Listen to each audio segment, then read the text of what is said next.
Buenas noches, queridos amigos. Estamos una vez más reunidos para hablar de ciencia y tecnología en este subclub cuántico, en el ciclo El Hombre y el Universo. Hoy día estamos con el doctor Jorge Cepeda. Él es académico del Departamento de Biología de la Universidad de La Serena y vamos a conversar acerca de teorías de los orígenes de la vida. Muy buenas noches, Jorge. Hola Marco, ¿cómo estás? Muy bien, Jorge, como acabo de mencionar, vamos a hablar acerca de los orígenes de la vida y yo quisiera consultarte respecto de las teorías desde el punto de vista de tu disciplina científica, que es la biología, respecto de este tema. Mira, yo creo que antes de hablar sobre los orígenes de la vida, tal vez sea conveniente hablar primero qué es lo que es la vida. Ujú. Y en ese sentido, para mí por lo menos, la vida es un fenómeno natural que te permite diferenciar entre objetos animados y objetos inanimados que existen en la naturaleza. Ujú. Y los objetos animados son aquellos objetos entonces que tienen propiedades que nosotros tipificamos como propiedades propias de la vida. ¿Mm? Ahora eso me lleva a definir qué es lo que es o a explicar qué es lo que es un sistema viviente. O sea, un sistema viviente es un objeto natural que además de las propiedades propias de la materia, propiedades físicas y químicas, tiene propiedades biológicas. Y eso me lleva a explicar qué es lo que son las propiedades Biológica. biológicas. Y en este sentido, las propiedades biológicas se pueden entender como capacidad para crecer de este objeto, capacidad para desarrollarse, capacidad para interactuar de manera dirigida en relación al ambiente, capacidad para transformar la materia y la energía, y capacidad para reproducirse con herencia y variación. Esto significa que este objeto, al reproducirse, transmite a su descendencia a sus caracteres, pero a lo largo del tiempo, ¿no es cierto?, por la gran cantidad de individuos que pueden surgir, se introduce la variación y por lo tanto se introduce el cambio, ¿ya?, que nosotros Ujú. llamamos evolución. Y también te tengo que, para aclarar las ideas, qué es lo que es organismo. Organismo es un tipo de ser vivo, ¿ya? Es una forma en que los seres vivos se expresan concretamente.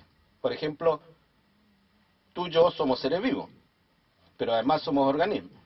Eso significa que en nosotros se expresa de una manera concreta lo que es propio de un ser vivo. En el caso particular, nosotros pertenecemos al reino animal, y dentro del reino animal pertenecemos a los cordados y así, y así sucesivamente. Ahora, ¿cuál es lo bonito de esto? Que en la naturaleza tú encuentras modelos de organismos que no son más allá de cinco según la teoría de los cinco reinos, o seis según algunas teorías más modernas. Ujú. Fíjate tú, solo cinco o seis. ¿Ya? Entonces, habiendo dicho eso, eh, nos podemos, creo yo, abocar Al problema de al los problema orígenes de los de la orígenes vida. de la vida. ¿A cuánto Entonces, tiempo atrás se remonta, en opinión de la biología, aproximadamente el origen de la vida en la Tierra? mira, el origen de la vida depende de los criterios que se usan. Algunos piensan que el origen de la vida tiene una historia de unos 4,5 billones Millones de de años. años. Otros lo hacen un poquito más cercano, alrededor de los 3,5 billones de años. Todo depende del criterio que tú uses. Por ejemplo, si consideras que que el origen de la vida está dado cuando aparecieron las moléculas orgánicas, entonces ese origen es bastante antiguo. Si tú dices que el origen de la vida ocurrió cuando apareció la primera célula, eso es Es bastante más cercano. 3,5 años. Ujú. Si apareció el primer organismo, eso es como 3,3 billones de De años. años. Entonces, es variable y ahí hay una discusión. al respecto. Pero en general se considera que el origen de la vida com- podría considerarse cuando surge en la naturaleza una estructura que nosotros llamamos célula. Ujú. Pero hay teorías que dicen que antes de la célula hay estructuras biológicas como el ARN que aparentemente serían primero, según entiendo, tú me aclararás esto, ah, que tienen la capacidad inicialmente de autorreplicarse y después van evolucionando, tú lo has dicho, en este proceso de selección a través de la historia, a través de la evolución, y van teniendo nuevas propiedades, después empieza un proceso de funcionalidad, el ARN ya empieza a tener una función específica y hay otras moléculas que cumplen otras, no sé si va por ahí la cosa. Claro, en general va, o fue por ahí la cosa. Ahora, en estos momentos de teoría científica existen dos. Una que dice que la vida comenzó con una molécula autorreplicante, ¿ah? Y la otra teoría dice que la vida comenzó cuando ciertas estructuras químicas expresaron una suerte de metabolismo. ¿Ya? Hay antecedentes que apoyan una Y la y otra. la otra. Entonces ahí está la discusión. Lo que se piensa, es la teoría más aceptada, que estas moléculas autorreplicantes que tienen la información genética habrían sido las últimas En en aparecer. aparecer. Cuando ya se habría formado cierta estructura que algunos llaman protocélula, otros llaman coacervato. Estábamos hablando de estas primeras células que se forman hace 3,5 millones de años atrás, los prototipos de la vida que nosotros conocemos hoy día. ¿Qué nos puede decir respecto, comentarnos ahora? A ver, eh, tú puedes separar todo esto del origen de la vida antes de llegar a los prototipos. Separar el origen de la vida en diferentes fases, ¿ya? O etapas. Hay una primera etapa que es una etapa que fundamentalmente corresponde a todas las transformaciones geofísicas que ocurrieron en la Tierra y que generaron las condiciones para que viniera una segunda O sea, etapa. hay un conjunto de procesos azarosos en la realidad que van produciendo que esto emerja en forma natural. Eh, Efectivamente, estas dos teorías que yo te mencionaba tienen un par de cosas en común, y una de esas cosas es el azar. Ujú.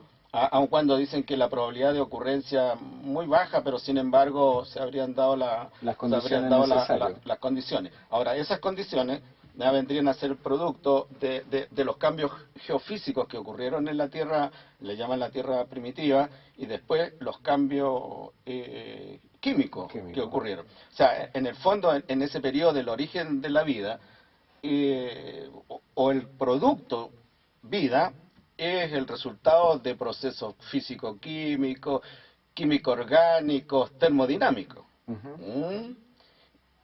Hay algunas cosas que son importantes en torno a los sistemas vivientes, que los sistemas vivientes en general van un poco en contra de la corriente termodinámica, en el sentido que todo sistema abandonado a sí mismo tiende a su destrucción, digamos. En el caso de la vida, eso no ocurre, y son sistemas que se van autoorganizando. ¿Por qué? Porque tienen una fuente de energía externa que los permite ir entonces un poco en contra Claro, de la corriente. en general esa es la segunda ley de de la termodinámica que dice que la entropía aumenta en los sistemas. El asunto es que en general el universo como ente completo aumenta de todas maneras. O sea, puede que uno disminuya, pero disminuye en función del aumento de otra entropía que es la entropía externa. Claro, eso es lo que te O dicen, bueno, sea, los organismos vivo pueden ser del... organizados porque Claro, introducen entropía en el entropía en su medio. medio. Así Entonces, es. es un caso bien importante porque tú ves que los sistemas humanos, por ejemplo, las ciudades, son relativamente bien ordenadas. ¿Ya? a costa de qué, digamos? ¿Quién paga ese relativo orden? Bueno, eso además es notorio en las ciudades grandes, no es una novedad. Jorge, ¿cómo sigue este proceso? Porque partimos de una célula, que es la primaria, pero en algún momento estas células empiezan a especializarse y se relacionan con otras, a lo mejor las mismas que son resultado de la replicación, y cumplen distintas funciones para cumplir otro...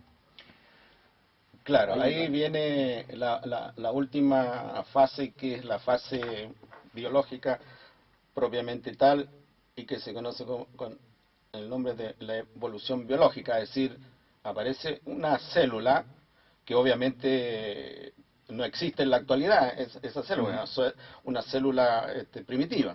pero ¿Mm? disculpe una consulta antes, pero estas células dejaron rastros biológicos, o sea, para decir que este proceso se produce hace 3,5 millones de años atrás. ¿Hay rastros biológicos que indican que esto Hay debería ser así? rastro paleontológico. Ujú. ¿Mm?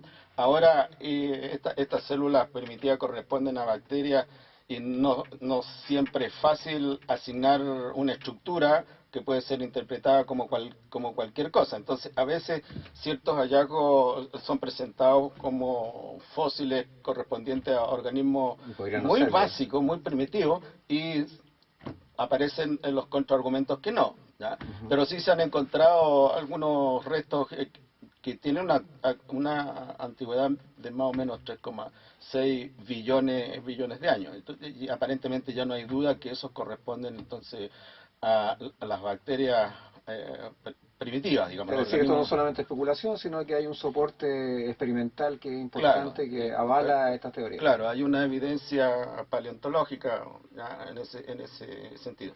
Ahora, la célula primitiva, como comprenderás tú, ha pasado una buena cantidad de años y esa ya en la actualidad no existe, sino que las células más básicas que ahora existen son muchísimo más Más complejas que esas complejas, claro. células que se originaron o que existieron en esa época. Pero la primera, las células primitivas se asimilan en algún momento a lo que los biólogos llamamos la célula procarionte. Ujú. ¿Ya? Después esa célula procarionte se transforma en lo que llamamos una célula eucarionte. Hasta este momento los organismos son unicelulares. Y no aparentemente, pero a la naturaleza le tomó mucho más tiempo pasar del estado unicelular al estado multicelular Ujú. que el que le tomó pasar del estado procélula, ponte tú, al estado Mire. célula. Y fue una inversión que tomó más tiempo y mucho más esfuerzo el pasar del estado, como te digo, unicelular al estado multicelular, donde ya las células se empiezan A a organizar. organizar en tejidos, Ujú. estos tejidos en órganos, estos órganos en sistemas y estos sistemas en organismos pluricelulares. Fíjate tú que existen en la actualidad organismos que son multicelulares, pero que su nivel de organización es equivalente al tejido.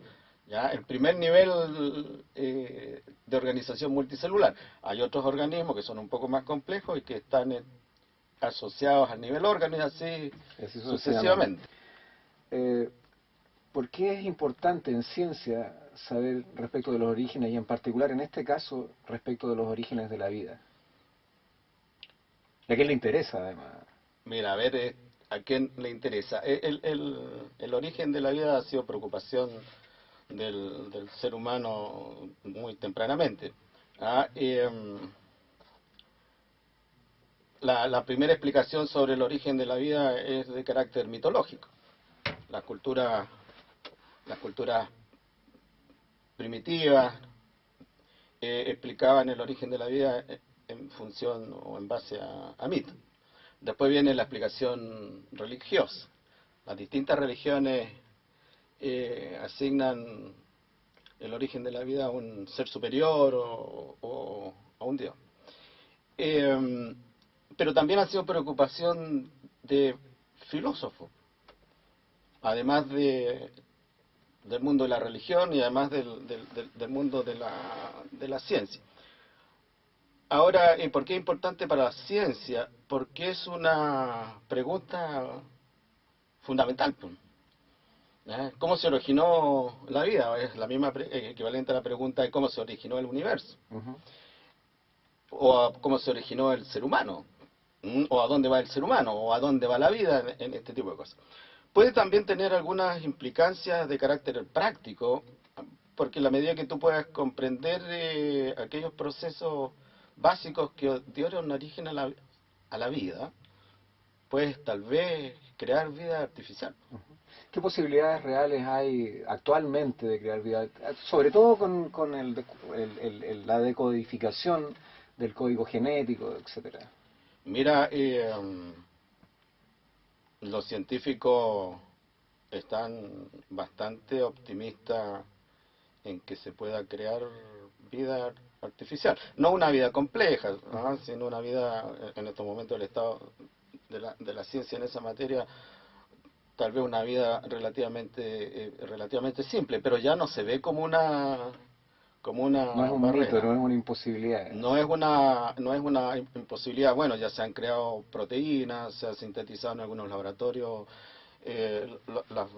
los compuestos químicos que son asientos de la herencia. Faltan, en cierta forma, faltan detalles nomás. Pero entiendo que usando ciertas membranas carentes de material genético se les ha insertado material genético en forma elegida, escogida, y han creado algunos microorganismos, algunas especies de vida, ¿no es cierto?, que tienen características Han específicas. creado algunos sistemas físico-químicos que te llevan a cabo algunas de las propiedades de la vida. De la, Porque para ser un objeto animado, es decir, para ser ese objeto, ser considerado un sistema viviente, tiene que tener la mayoría de las propiedades asignables a la vida. ¿Ah? Y en sus orígenes, estas primeras células de que estábamos hablando no tenían todas las propiedades biológicas que nosotros vemos en los sistemas modernos. Fíjate que hay algunas propiedades biológicas que son de carácter sinérgico. Entonces aparecen de la interacción de moléculas y de los subsistemas que componen. Entonces, hay muchas posibilidades. respecto a ese punto, nosotros en algún programa hablamos sobre el bosón de Higgs y el modelo estándar y tenía que ver también, se hizo exactamente la misma pregunta porque alguien hizo un comentario, un físico muy famoso, respecto a que esto era, el encontrar el bosón de Higgs era equivalente a la decodificación del ADN. Y tiene que ver con eso porque es la última partícula que describe el sistema de partículas del modelo estándar. Y en ese sentido te dice cómo funciona el universo a nivel microscópico. En este caso es prácticamente lo mismo, o sea, tú tienes el código genético de las diferentes especies, lo puedes determinar y te está diciendo algo de dónde venimos, de qué es lo que somos y a dónde vamos. Hay una especie de... es prácticamente lo mismo, o sea, la pregunta queda respondida, me parece, en ese sentido, ¿no? Lo sorprendente de esto es que tú te das cuenta que hay una concatenación de cosas, es decir, de alguna manera lo macro está Con relacionado lo micro. con lo micro, eso es lo sorprendente. Ahora hay gente que piensa, que ha estudiado estas cosas sobre el origen de la vida, dice que en la práctica no es sorprendente y que haya surgido la vida en la Tierra y que tampoco es sorprendente que en alguna otra parte Pase. exista. Pero las teorías respecto de eso son que la vida en otros lugares debería ser similar a la de la Tierra o podría ser eventualmente diferente y sobre otra base. Especulando, estoy especulando. Sí. Bueno, eso no está resuelto en el sentido de que haya gente que esté de acuerdo en uno u otro sentido. Pero, por ejemplo, a la Tierra han caído meteoritos que tienen materia orgánica. Y una de las teorías sobre el origen de la vida, que es una teoría un poco antigua, pero que fue bastante popular años atrás, la teoría de la panspermia, que dice que el universo está lleno de vida, ¿ya? Y que a la Tierra, en los aerolitos, llegaron esporas de bacterias, de tal manera que la vida en la Tierra fue como sembrada, como un microbiólogo te siembra en un cultivo. Esa teoría le gusta mucho a los astrónomos, ¿ah? La Quiero teoría decir que de la la mantienen panspermia. vigente. Sí. Ahora, de vez en cuando surge esa teoría, pero con otros enfoques, obviamente con un enfoque más moderno. Fíjate tú que Oparín, ponte tú, enunció su teoría sobre la generación espontánea en la Tierra de la vida a partir de estos compuestos orgánicos simples, y todavía se siguen usando las teorías de las ideas de Oparín, pero bajo Otro prisma. otro contexto. Bueno, Salió con el concepto de coacervato, que es una estructura físico-química que presenta algunas propiedades que son achacables a los sistemas vivientes y que después se ven en lo que los biólogos llaman la protocélula o el protobionte. Algunas de estas características de los coacervatos son formar membranas semipermeables. ¿Ah? Pero a través de mecanismos físico-químicos, no a través de mecanismos biológicos. Sí, sí. Membranas semipermeables. Estos coacervatos también tienen la capacidad de crecer y de dividirse, ¿ya? Tal como lo hace una bacteria. Y también tienen la capacidad de realizar un movimiento ameboideo, como lo hacen algunos protozoos. ¿Ya? Pero el postulado fundamental de Oparín fue que a partir de compuestos orgánicos relativamente simples surgieron compuestos orgánicos más complejos. Y esas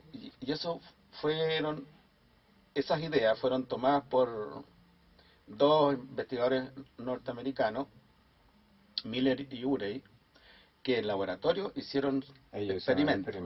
¿Ya? Fíjate que Miller tenía 23 años cuando se publicó su trabajo. Lo publicó en Science. Y es un trabajo de 2 páginas. Te lo tenía ahí para traértelo. Lo vamos a comentar. ¿Ya? Y el trabajo de Watson y Crick, ¿ya? Bueno, Otro trabajo importante, que también fue publicado en el año 1953 en Nature, tenía 2 páginas. Bueno. Entonces, Miller, que era estudiante de doctorado de Urey, a Urey le dieron el premio Nobel de Química, trabajaban en esa línea, y a través de un sistema experimental lograron replicar las condiciones primitivas de la Tierra y obtuvieron compuestos orgánicos a partir de compuestos relativamente simples, haciendo circular una corriente eléctrica. ¿Ya? Estos experimentos de Miller y la publicación después en Science estimuló que en otras partes se repitieran experimentos similares. Entonces ahí tú tienes una prueba experimental de una parte de una teoría sobre hechos que habrían ocurrido hace inicialmente. Jorge, bueno, el tiempo en radio es corto, hemos llegado al final. Te quiero agradecer tu presencia en el programa, no sé si quieres decirle algo a nuestros auditores. Bueno, ha sido un placer estar contigo y suerte con tu club cuántico, pues.